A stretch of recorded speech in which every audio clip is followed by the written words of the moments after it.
All right, good evening, everyone, and welcome to Wu University. Tonight's webinar is Contact Lens and Billing Considerations for Patients with Keratoconus after Corneal Collagen Crosslinking, presented by our wonderful speakers, Dr. Brooke Messer and Dr. Clark Newman. Thank you so much for being with us tonight. We're super excited to learn from you, as always. And I'm your host, Dr. Lise Kramer. I'm located in Miami. Where are you guys located?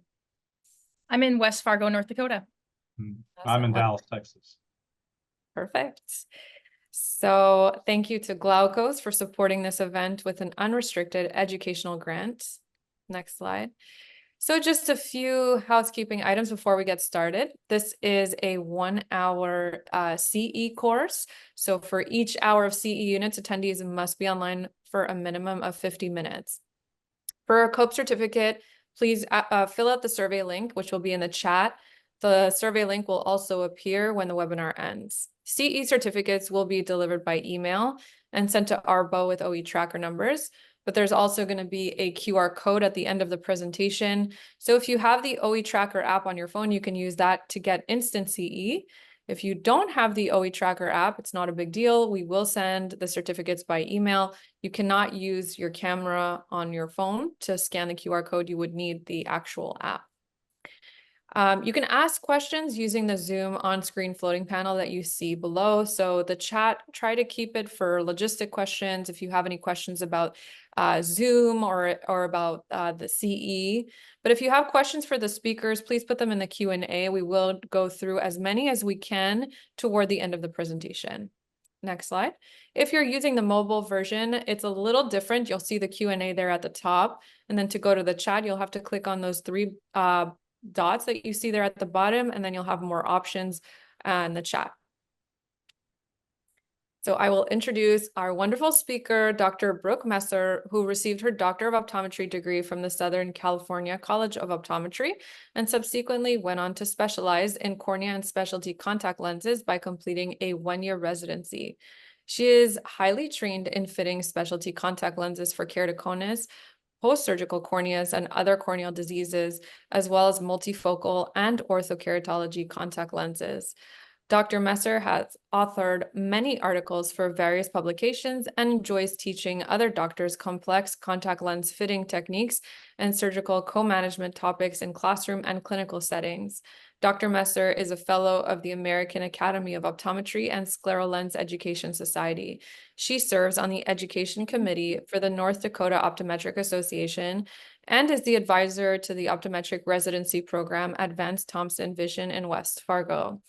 Outside the office, Dr. Messer chases around her 2 kids with her husband, Brian. She loves to golf, hike, and visit family back in her hometown of Dickinson, North Dakota. Thank you so much again, Dr. Messer, for being here. Thank you. There's my financial disclosures. I will introduce our next speaker, Dr. Clark Newman, who is a 1986 graduate of the University of Houston College of Optometry, and he has been in private practice in Dallas, Texas since. His practice specializes in the visual rehabilitation of patients who have had corneal diseases, failed refractive surgeries, or corneal trauma. Dr. Newman is a past president of the Texas Optometric Association, served as chair of the AOA Federal Relations Committee for 4 years, currently serves on the Evidence-Based Optometry Committee, and is the longtime member of the AOA's Cornea and Contact Lens section. Dr. Newman is a diplomate in the section on cornea, contact lenses, and refractive technologies of the AAO, and is a past chair of the section. He is a distinguished practitioner in the National Academies of Practice and was just awarded the James A. Boucher Memorial Award by NAP. He is a fellow in the British Contact Lens Association and a fellow in the Scleral Lens Education Society. He served for 4 years on the FDA Medical Devices Advisory Committee Ophthalmic Device Panel. He has won numerous awards, including the TOA Young OD of the Year, TOA OD of the Year, the TOA Distinguished Service Award, AOA CCLS Luminary Award for Distinguished Practice, AOA CCLS Legends Award, AOA Advocate of the Year, and the CLMA GPLI Practitioner of the Year. the National Academies of Practice James A. Boucher Award, and the National Keratoconus Foundation's Top Doc Award. He writes and lectures frequently on a wide range of anterior segment and contact lens topics. Thank you so much, Dr. Newman. We are so excited for this. I will see you toward the end for questions. All right. Thanks everyone for joining us tonight. Have a nice group here joining us. And Clark and I are going to talk about, again, contact lens and billing considerations for patients with keratoconus, particularly after corneal collagen cross-linking, because there are times when in my conversations with docs after collagen cross-linking, they kind of have questions about, you know, where they're at, what can we bill, what can we not bill, you know, do we manage these patients differently after they've had cross-linking? And so I kind of want to start with you, Clark, on, you know, what are some of the discussions that you have or questions that you get from other providers around corneal cross-linking and how patients should be managed? Well, I think that there's some kind of misconception that a lot of the practitioners think that how you prescribe lenses for these patients is substantially different than you would if you hadn't done cross-linking. And after a certain period of time after the surgical procedure, there really is no difference. They converge. And so, you know, one of the things that I think is important is just to address, you know, when is the best time to do cross-linking in the patient's journey, not in your journey as you prescribe lenses. Yeah, and I think for me, you know, some of the conversations that come up, it kind of seems like almost an either or thing, like, well, they're still in contacts and they're doing fine, so they must be stable, or those kind of things. And where what I've learned in the last maybe handful, you know, 5 to 7 years is more like, actually, these things like really all go together, you know, keratoconus, cross-linking contact lenses, and that you know, because the lenses are doing fine doesn't necessarily mean that they shouldn't be cross-linked or that it would be, you know, not in their best interest. And so that's kind of what we're hoping to clear up a little bit tonight, is sort of managing the whole picture, managing the vision, managing the stabilization of the cornea, and then the corneal rehabilitation after the procedure. And then, of course, you know, we all have to keep the doors open and the lights on. And so how do we bill appropriately for our services, both during the post-operative management and the contact lens management as well? Can I And say one more thing on that real quick before we yeah, move on? go for it. This is an area that's evolving in both the standard of care and in the case law. Eventually, what's going to happen is somebody's going to progress and they're not going to be able to tolerate a contact lens anymore, and you didn't do cross-linking. And that's going to create a case law that will absolutely hammer home the standard of doing cross-linking early. And I think that's something to consider when you start to see these patients, because if you follow the evidence base and the standard of care, you can't go wrong. That's a great point. And I think that kind of comes into these next few slides that we're going to talk about on both treatment goals and treatment decisions around corneal cross-linking and contact lenses. And, you know, do we do them together or separately, or which one comes first? And again, just to kind of bring everyone onto the same page, keratoconus has really, I feel, even, you know, keratoconus has always been my world in practice, but I feel like it's really come to the forefront of awareness in the last decade or so, now that cross-linking is available here in the United States. And so just a reminder that, you know, keratoconus is a bilateral condition. So yes, both eyes have keratoconus. Sorry for the double bullet there.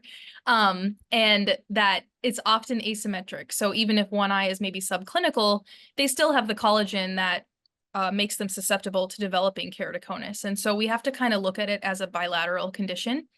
And there's a lot of papers out there on quality of life in keratoconus patients.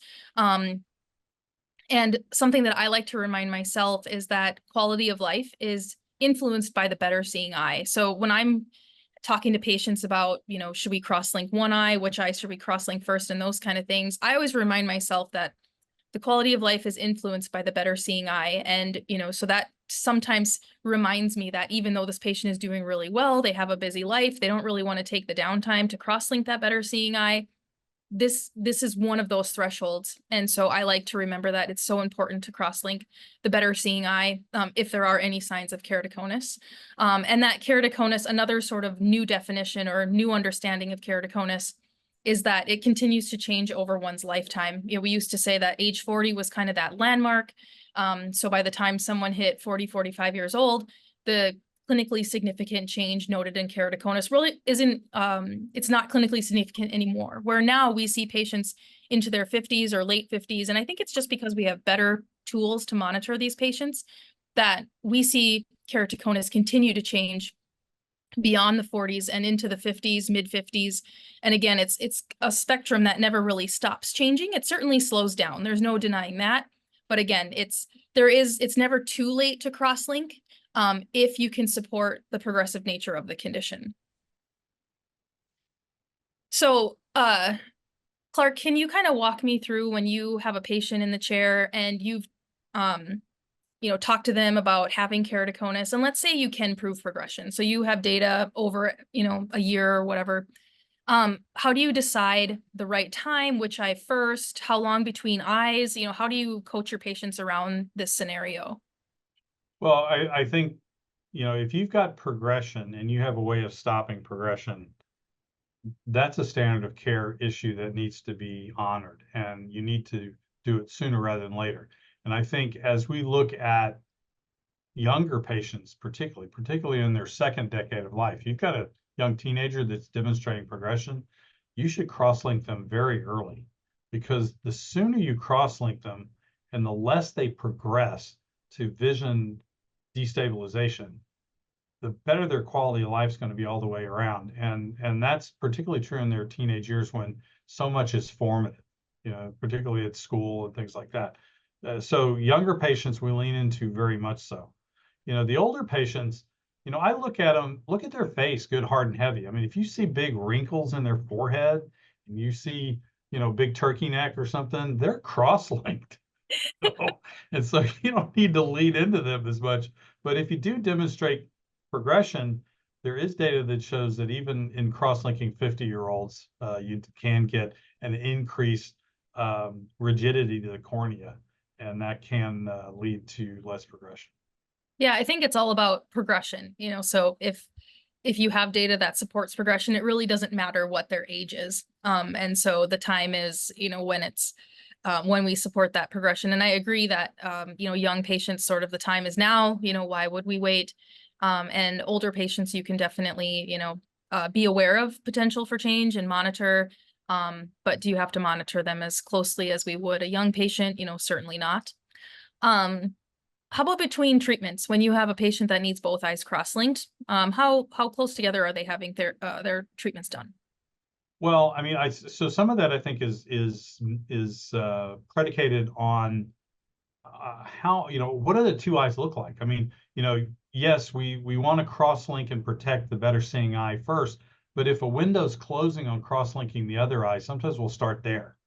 And, like if they're getting close to the bottom of the corneal thicknesses and you can't thicken them in the intraoperative time period, then, maybe you need to do that eye first and then see how the patient's doing. And I think progression is really what indicates how quickly you should do the two eyes. Now, obviously, I think quality of life is a big issue, and you need to be able to see out of one eye while we're trying to heal up the other. So I wouldn't cross-link both of them in a window where you haven't finished prescribing for the first eye. And however long that takes is however long it takes. Usually it's 3 to 4 months. Yeah, when I have patients who are, really early keratoconus and they're young, and sorry, my camera's getting dark. All of my motion detecting lights are turning off in the office. So, but anyway, if we have a patient who's young and we detect early keratoconus and we plan on cross-linking both eyes, I usually tell them anywhere between 4 and 10 weeks, because we want that, that first eye to get, back up to speed, that they can get back in their glasses or whatever their initial vision correction is. And so sometimes it's almost like post PRK, they get to that decent functional vision around 3 weeks after treatment. And where if it's somebody who's more severe keratoconus and like you said, like both eyes, like they really can't see without some sort of contact lens intervention, and we're maybe planning a new contact lens. And so then at that time we are looking at that 4-month difference between the two eyes. And so I think that does admit to doing it closer together in younger people that have better vision to start with, because they're usually in glasses when you're cross-linking them, and they can go right back to it, and you can wait Right for back the to the epithelium to heal in one eye and then do the other. Yeah, and you don't have to worry about the contact lens fitting process. And, you know, certainly there's a judgment call between like, how fast do we think these patients are progressing? Are they progressing quickly where, gosh, like 6 months down the road, like the second eye might actually be worse? So those are all the things that go into it. And there really is no playbook that is, you know, defined out for these patients. Really, it's just understanding the individual case, understanding the condition, and then making sure that we protect the patient's best vision and their long-term outcomes is really what we should hold at the forefront.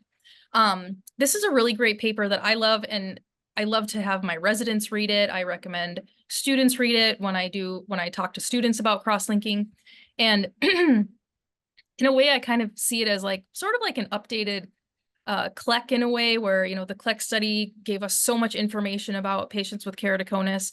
And this one, you know, utilized some of the technology that we didn't have when the CLEC study went on, primarily tomography, and it talked about identifying keratoconus. And there's also a series of cases at the end of the paper that talks about if you have a case like X, like Y, like Z, we would recommend cross-linking transplant, you know, monitoring, that kind of thing. So it's a consensus of experts that gives their management recommendations. It's just a really nice discussion around keratoconus and now what we know about the condition, with some of the updated technology that we have compared to, you know, topography only, but now that we can image the front and the back of the cornea. Just a really nice summary of, you know, sort of like new definitions of keratoconus, if you would. Yeah, I mean, that Delphi is 10 years out almost, and so I know. it's almost time to do it again. You It know, is. I how agree. things have changed. Yep, I agree. I do like the way that it addresses, you know, global pachymetry versus essential pachymetry and things like that. So if you feel like you need to brush up on your awareness of keratoconus, that would be a good place to start. It's only about 7 pages. It's a fast read. Next, treatment goals. Again, it's really just hitting home with the patients, and hopefully those of you who are becoming more familiar with cross-linking understand that it's a stabilization goal versus a vision improvement goal, and that our patients just need to understand that too. And certainly, and many times we're treating both eyes. There are times when we only treat one. Again, that comes in with that age, risk factors, and other things. And that it's very safe. So I like to be able to tell patients that, hey, it's effective, it works, and we're going to stabilize your condition. When we talk about the postoperative experience, which we're going to get into with a little bit more detail here, I like to use the 3-3-3 rule: 3 days of discomfort, 3 weeks of vision fluctuation and stabilization, and then 3 months for complete corneal stabilization to where we can get some new baselines and things like that. And then we would move into vision correction and long-term monitoring. So with the immediate postoperative period, how are you talking to patients? What are you looking for? How often do you see them? And, you know, how are you helping your patients through that, you know, the keratectomy aspect of their healing? Yeah, so, you know, those of us that are older that did a lot of PRK experience, you know, hand-holding through the keratectomy procedure is really most of what's going on with taking care of the cross-linking.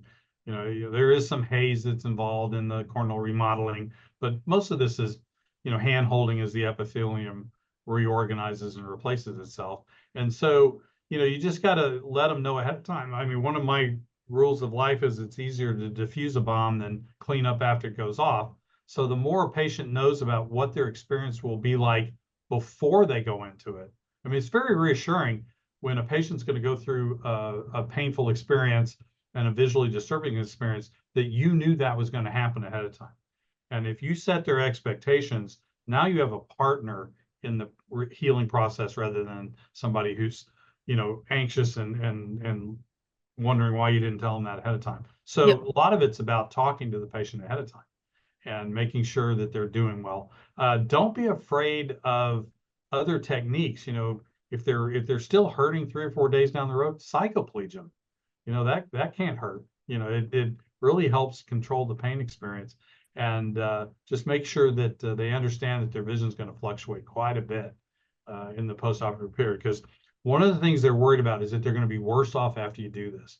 And when the epithelium's remodeling, it can sometimes make them think that their vision is going to be worse after the procedure than it was before. And you just got to tell them that's transient. So sit tight. Yeah, and we're going to talk a little bit about that epithelial remodeling and, you know, some of the questions that come my way as working in a referral practice about that remodeling. And so again, here's a nice image of that epithelium coming together. And this is what you'll see somewhere between maybe day 4 and day 7. And that's when that bandage lens will come off. And Dr. Clark and I had a good discussion earlier about the corneal raphe. I didn't learn it that way.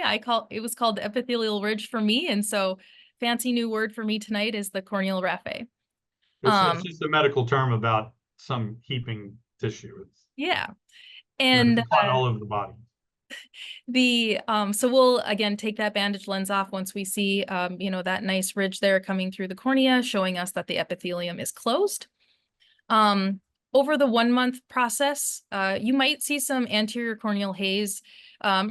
You know, sort of the central to anterior corneal haze show up a little bit, and that's, you know, some evidence of that stromal restructuring and those bonds now taking place. And it takes a while for those fibers to kind of refine that transparency. And in some cases, we can probably start a new contact lens process. If we're comfortable with how the epithelium is looking, we can, and deciding on what type of lens we want to use, which is what we're going to talk a little bit more about.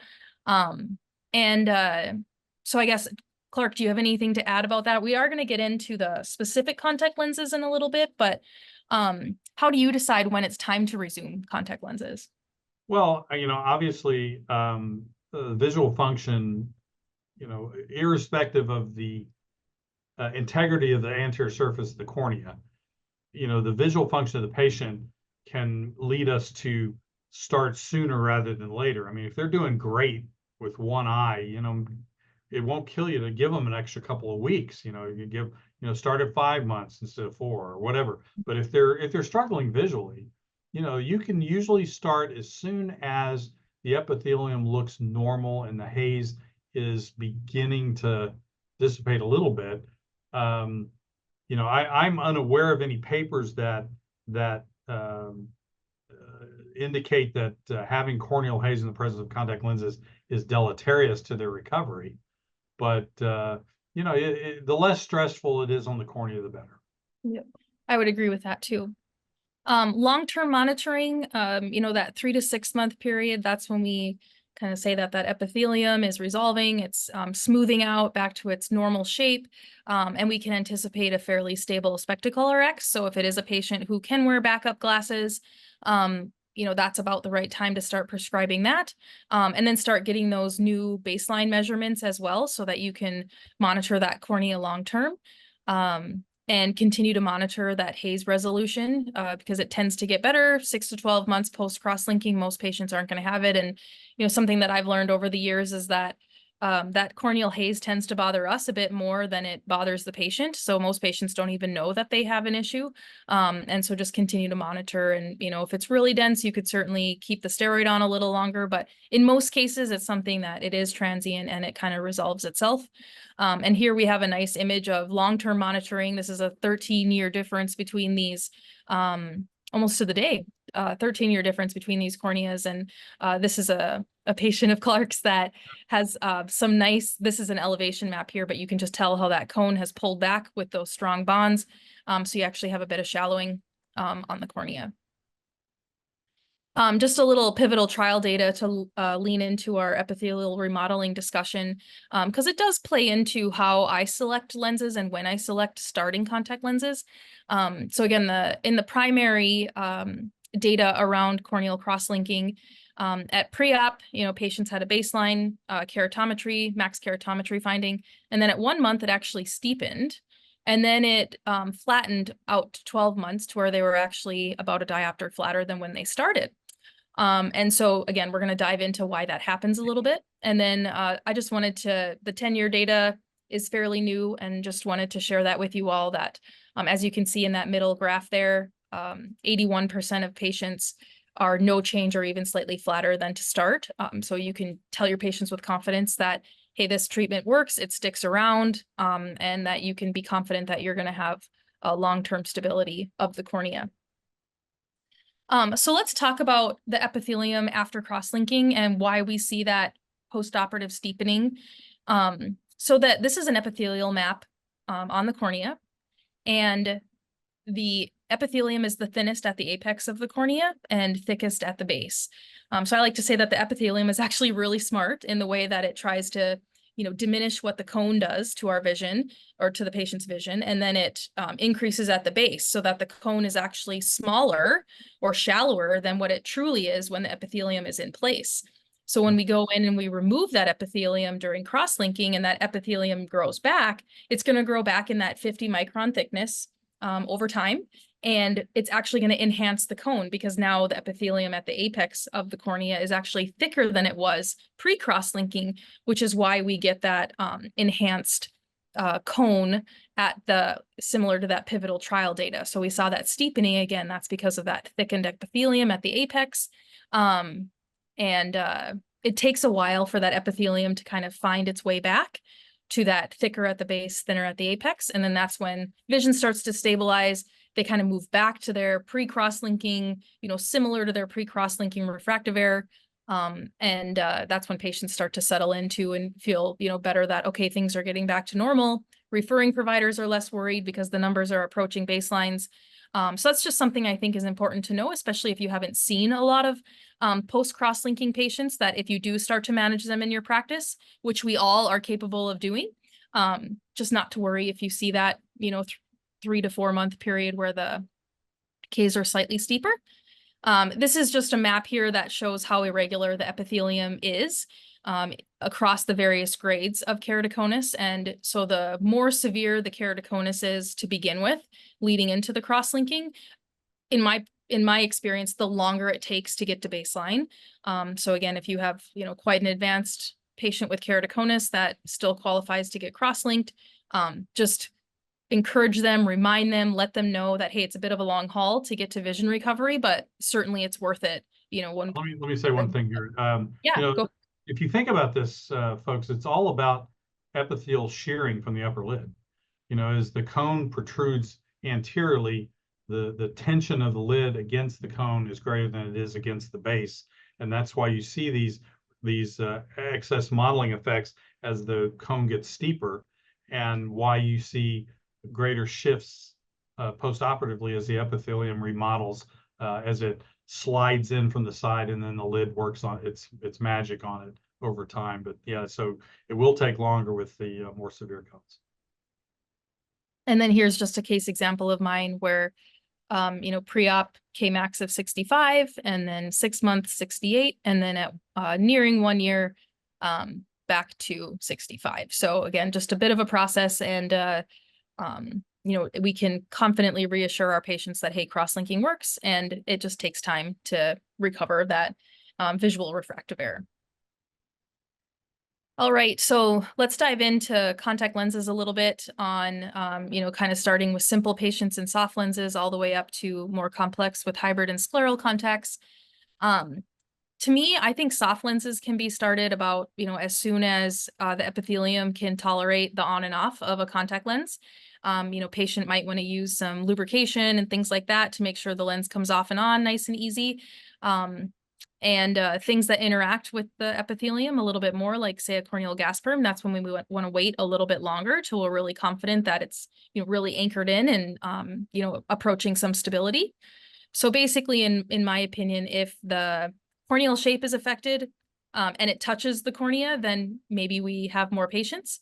Where if we vault off the epithelium, then there's a little bit more forgiveness about when we can start fitting that contact lens. Yeah, in my practice experience, the longest wait is for corneal GPs. Mm-hmm. Because you can get away with stuff with soft lenses, and you can get away with stuff with sclerals that you simply cannot, because the changes in the corneal curvature.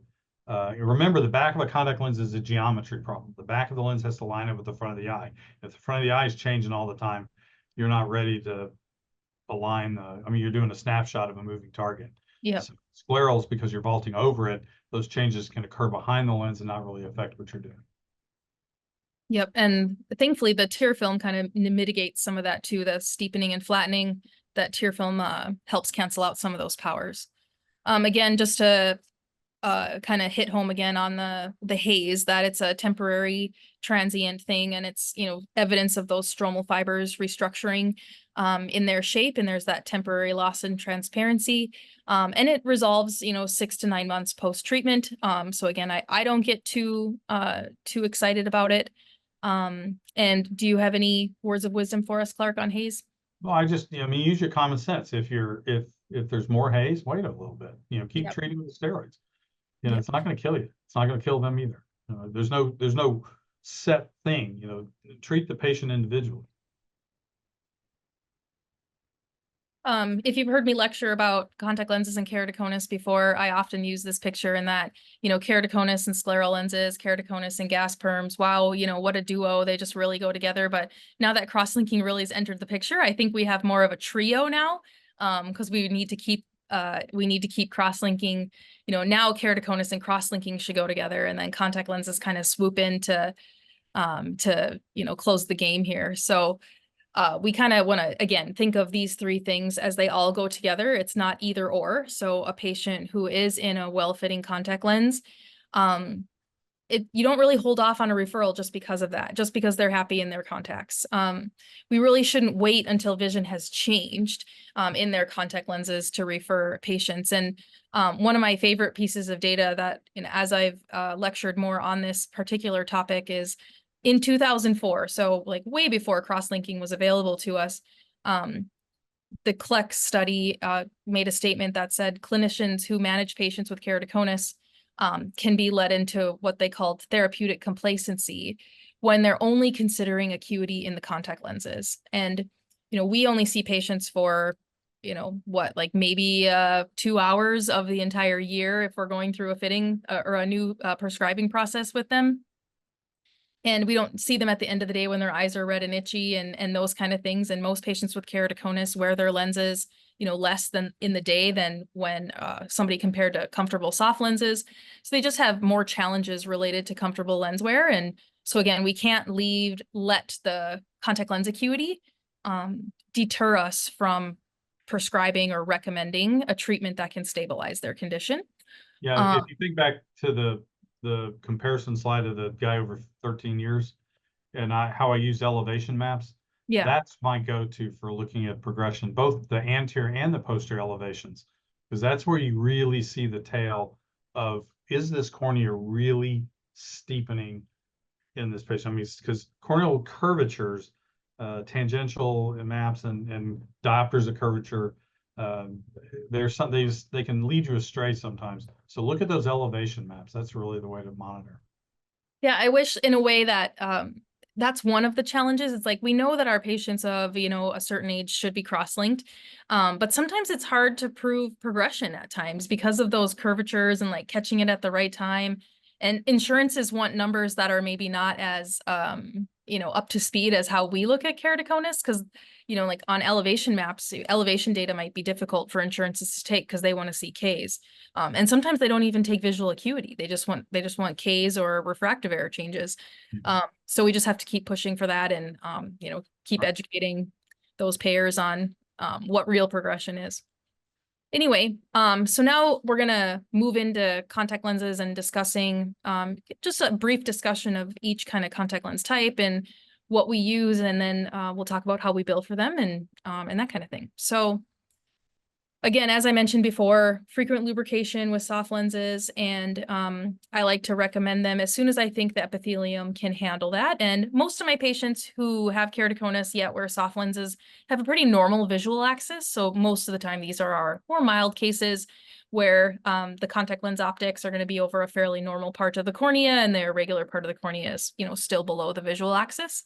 And so patients that have worn soft lenses will likely be able to continue to do so. And again, consider prescribing small amounts of contact lenses to make sure we get to that stability. So versus an annual supply, maybe they just do a 6-month or a 90-day pack or something like that. One quick thing, when the epithelium is disrupted like that, it's easy to develop a lid wiper epitheliopathy.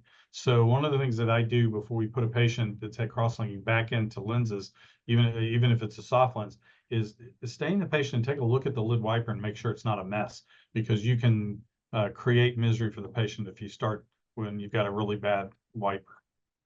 And that leads really nicely into this one, is this is just some clinical experience on soft lenses with patients with keratoconus after cross-linking, is that I do feel that they experience some temporary dryness and experience a little bit of light sensitivity as everything is resolving. And, you know, some of that dryness is probably from that lid wiper. And, you know, so quick therapies like a dissolving punctal plug, or, you know, some of those topical medications to help their tear film, you know, a temporary boost until they can kind of normalize, can be really helpful. For these mild cases of keratoconus, it's not so much the keratoconus that's the bothersome. It's really just getting back into comfortable contact lens wear. And so, you know, managing all the things, the allergic conjunctivitis, the eye rubbing, and those kind of things is what will help them get back into successful lens wear. And I also made a note there too about multi-purpose sensitivity. You know, just keep an eye on that. Keep that as a little pearl, that if, you know, something's not feeling quite right, perhaps switching over to that hydrogen peroxide will be helpful. Right. One thing there, when we debride the epithelium, it's not as bad as when we cut a flap with LASIK, but you are denuding the nerves that are the efferent part of the or the afferent part of the functional, you know, unit, the lacrimal functional unit. So they're going to be dry. The next will be some corneal gas perms. And as we've mentioned before, definitely want to keep this at a, you know, this one is, we push a little bit further off. So we want to make sure that we're waiting a while for that epithelium to really stabilize. And if the corneal shape is changing, then it's not ready for a lens that's fit on corneal shape. So be patient with refits and new fits especially. And then, like we mentioned, those more severe cases of keratoconus do take longer to stabilize. And just a reminder that, you know, monitoring the haze is okay. And if it's there a little bit, you can certainly get started as long as the surface looks good. A few other clinical tips on fitting gas perms. Again, I like to be particular on habitual lenses. It's kind of easy just to let the patient go back into the lenses they have. But if we see any corneal shape change, then, you know, we need to be particular with that and recommend new lenses. Making sure that there's no binding. You know, I put this picture in this slide here because that cone is so inferior. You can kind of see that suction in that mid-peripheral cornea. So this lens probably doesn't have a lot of movement. Corneal GPs really fit beautifully over eyes with a central cone versus inferior. And that's when you're really going to get that nice alignment, good tear exchange, just to protect that new epithelium. And then certainly keep in mind that corneal GPs, because they do touch the cornea, they're going to kind of have a little ortho-K effect. And so from time to time, these patients may need to do a little washout in order to get accurate monitoring, because they'll probably look, you know, extra flat when they're wearing these lenses. And so it might, you know, enhance what the treatment looks like it did, or it could mask future progression. Yeah, just one quick thing on that. You know, Chuck Mamani's proved this back in the 90s, that if you stop a lens cold turkey, a corneal lens cold turkey, you can imprint a warp in the cornea in a permanent fashion. And so when you're discontinuing a lens prior to doing a cross-linking procedure, if they're a corneal lens wearer, you should slow down their wearing schedule in a tapered fashion so that you don't imprint those warps. Perfect. That's a great pearl. Moving into hybrid lenses. This one is, you know, it's kind of in between, because there's a little bit of corneal interaction, you know, more so than a scleral, but less than a corneal gas perm. And it has less movement, so it may interact with the epithelium a little bit more. So again, I like to kind of have, it's more of that awareness of the surface epithelium and maybe patients' previous experience wearing these lenses with proper removal, as that can be a challenge sometimes. These lenses do kind of settle and tighten over time, so I definitely want to keep that in mind. You know, want to make sure it's really nice and loose in the beginning of the fitting. Again, due to the GP optics, it does have a nice bit of forgiving in the refractive error changes, much like a scleral would. When it comes to some nuances or just some clinical experience, again, we want to watch for seal off at the junction of the skirt and the edge of the lens. And certainly make sure it has good movement with some potential for some tear exchange. It's a little bit harder to evaluate because of that skirt. For an established wear, you know, about 4 to 6 weeks out, And again, it has some similarities to sclerals in that the corneal height doesn't change a whole lot. So in that case, it's more like a scleral, but it's also similar to a gas perm in that there's interaction with the corneal surface. So we kind of need to make sure that all of those things are in good position in order to start a hybrid lens, so that these patients can get off to a good start. Yeah, and if you can use one of the newer hybrids that has a silicone hydrogel skirt, that will provide a little additional stiffness and keep that junction up off the cornea. Yeah, there you go. Scleral lenses, I'm a little bit more lax with from a initiation standpoint. You know, sometimes it's hard. You have a new patient that maybe saw another doctor and they determined that they had keratoconus, so they were referred to us. And then they have to have cross-linking, and then they have to wait for contacts when really they just went to that first doctor to see better anyway. So I try and, you know, allow these patients to jump into scleral lenses probably a bit sooner than the other lenses.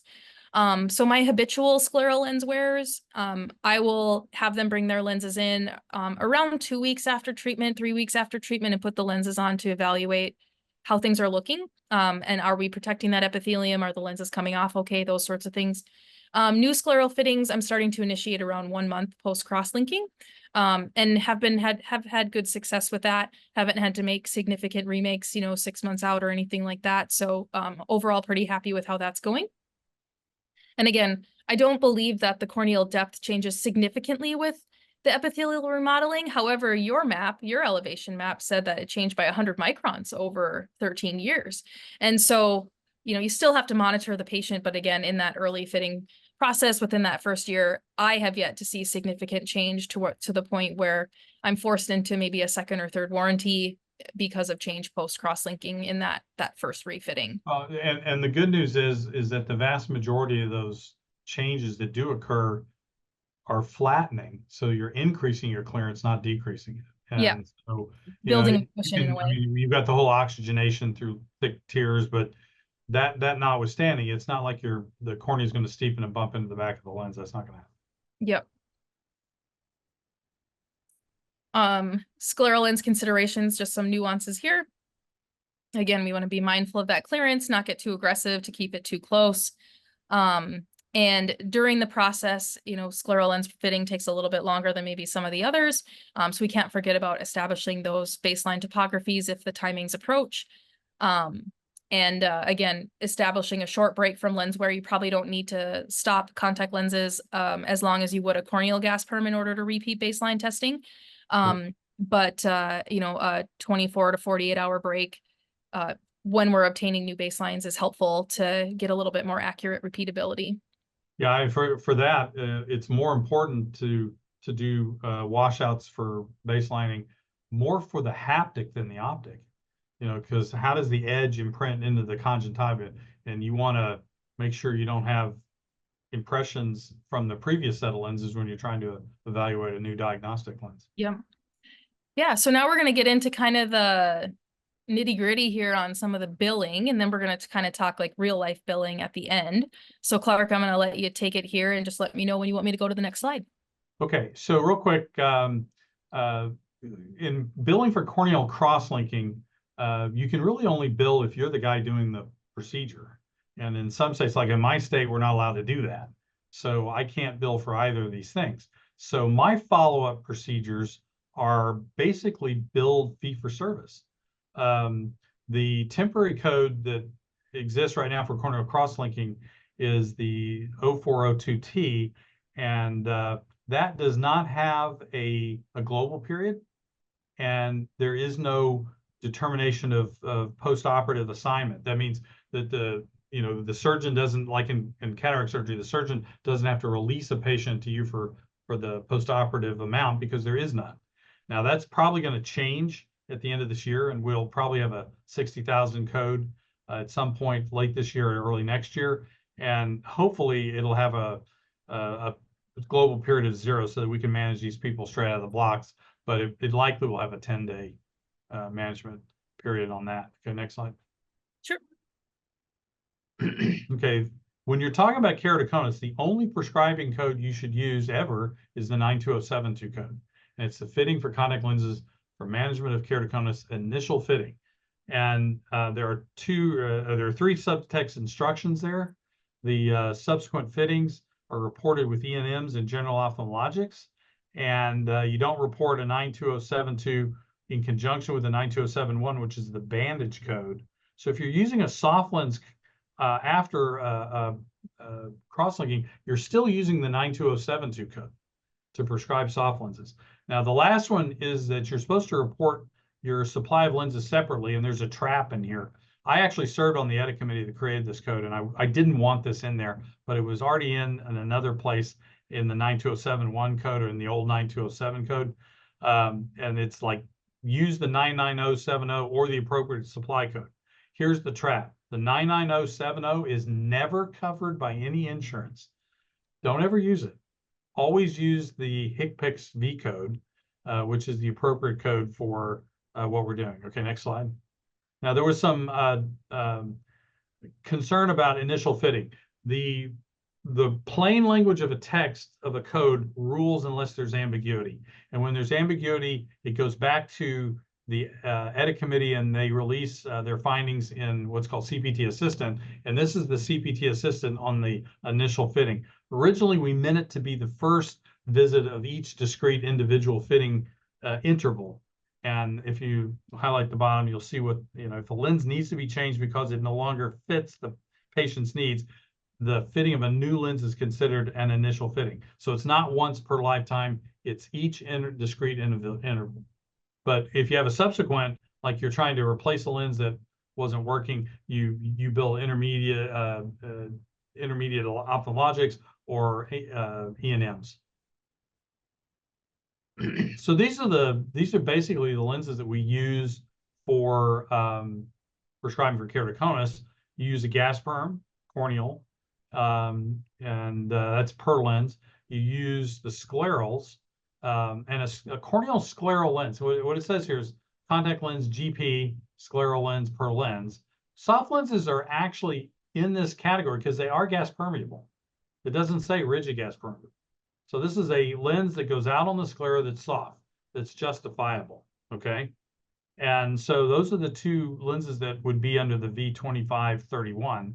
And then the one that is another type is the hybrid lens because it doesn't have its own code. So you use the V2599. And you have to follow the rules with the vision care plans about box 19, or you have to submit letters of medical necessity.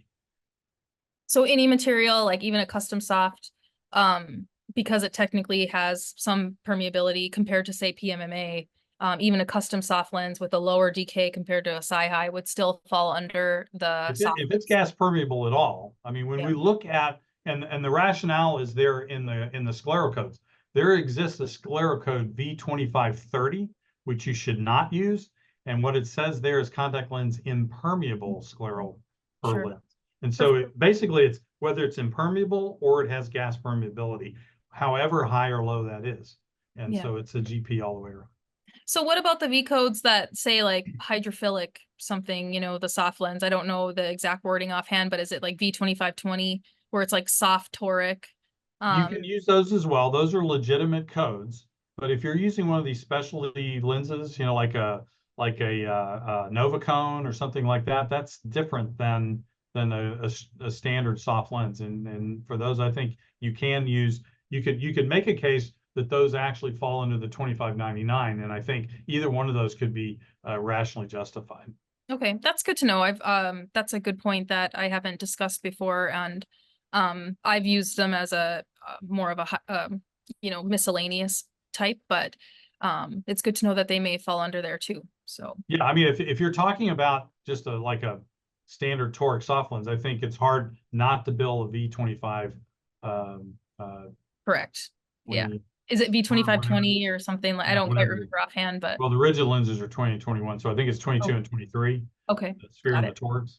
All right. So yeah. Nice. Okay. All right. So now we're just going to kind of talk through again, sort of taking what Clark presented in just a couple minutes, kind of talk through real life. So the visit, we're post cross-linking, we're billing, say, 99213, right? Would be adequate for managing post-op cross-linking patients. Say the code again. The 99213, just an established Yeah, E&M Yeah, sure. low level. Yeah. And how often can we bill these? Well, I mean, the amount that you can bill for those is driven by a couple of things. One is if it's a vision care plan and you build it ahead of time for like VSP, that's 90 days of coverage. So anything within the 90 days, you can't bill anything else. For IMED, it's a little longer. They don't want to pin down how long that is, but I think after a patient is stable, you should be able to if you've got a visit where you need to evaluate the health of the cornea, and you're not doing contact lens checks, you're doing evaluations of the cornea in the presence of the lens. So you're looking at their cornea, and however often you need to see that patient under the standard of care to take care of that patient is how often you bill that. And some patients are going to need more, some patients are going to need less. Yeah. And so just to clarify, post cross-linking, not yet into contacts, you just bill your E&M codes, just like an office visit, like you would bill a dry eye visit or anything else. Moving into contact lenses, if you're billing the vision plans, you have that global period that you've agreed to within the contract, so you don't bill E&M codes within the global period. Certainly beyond the global period, you could bill those E&M codes. And documentation would be either laid out in your vision plan documentation things. They would have guidelines on what should be in there to make sure that's covered. And the level of coding, most of the time on these post-op cross-linking visits, again, this is not the contact lens part, this is the cross-linking part. It's most of the time like a level 3. However, if there was an extended visit where I went over, the time limit, I think it's maybe 40 minutes. I have it right over here, 39 minutes. That's when you could move into a level 4. So 30 to 39 minutes is when you could bill a level 4 if you happen to spend that much time with them, but most of the time we won't. Yeah, one of the things to keep in mind here is that you are dual tracking a post-operative period and a contact lens prescribing period. And you may need to see a patient because of the cross-linking during the time that you prescribe the lenses.